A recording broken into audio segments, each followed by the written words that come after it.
Sarjassa Kotia ja Kopperoita tutustumme tänään 3 erilaiseen kohteeseen. Ensimmäinen kohde, astutaan tästä portista sisälle. Tämä on toi Belvedere. Katsotaan mitä täältä sitten löytyykään, millainen kohde tämä onkaan. Oi, tämähän on oikein turistipyydys.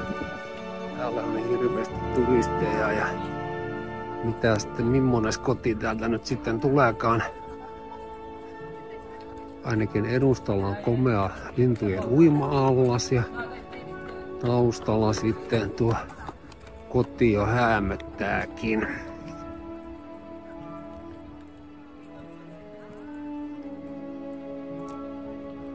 Tämmönen on ensimmäinen kohde täältä takapihan puolelta. No niin, tässä tämä koti sitten, ensimmäisen kohteen koti sitten vähän lähempää. Pientä remonttia ja suoja-aitaa rakennettu ja sitten tämän sarjan toinen osa, eli se Kopperot, niin se löytyy tästä itäsiiven puolelta. Ja tässä ensimmäisen kohteemme Belvederen tämä toinen puoli kodista. Tässä tämä varsinainen lasten leikkipihakenttä avautuu tuonne. Siinä on ihan täyskokoinen jalkapallokenttä ja vähän enemmänkin on tuossa puutarhahommaa.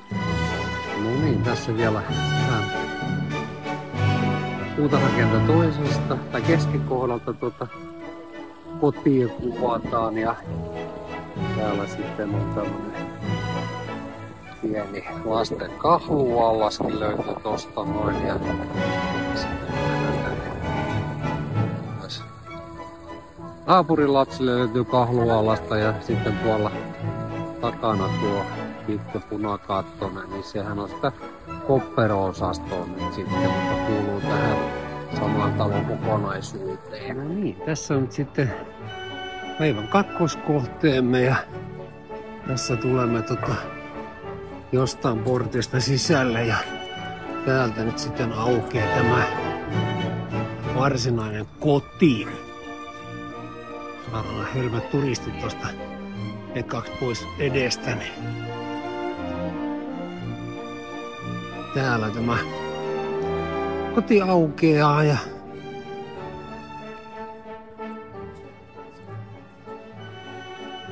katsotaan, jos me nähtäis vähän, jos tää isäntäväki olisi vaikka piknikillä tuolla puistossa.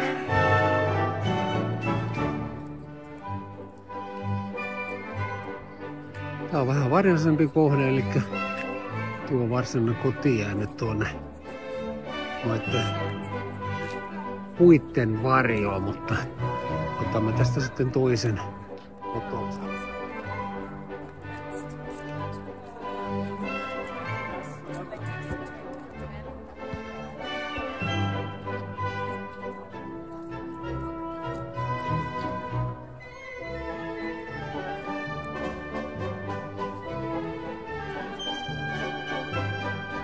Tässä kohteessa kyllä näitä neliöitä riittää. Ehkä vähän enemmän kuin oli tarpeeksi.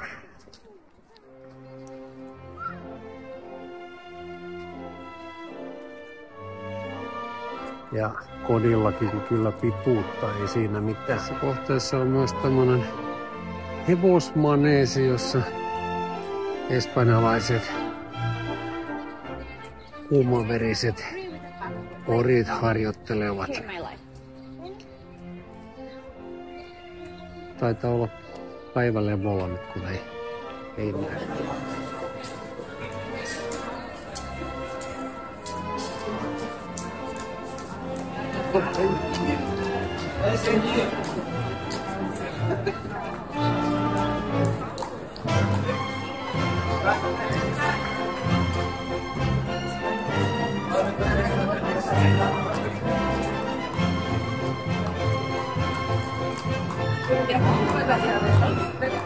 No niin, päivän kolmas kohde, eli kolmas koti on Schönenburg. Tässä on sitten porttia vartioi 2 tuommoista korkeata kotkaa. Toivon tuli vasta aurinko ei onnistu, mutta ehkä katsomme tänne. Eli täälläkin on turistia jos toista. Mutta ihan upean näköinen koti tämäkin on. Eli tuolla on toi kyökin puoli. Ja sitten on varsinainen koti. Ja sitten on toinen kyökin puoli. Että tämmönen on siis tää kolmas kohde.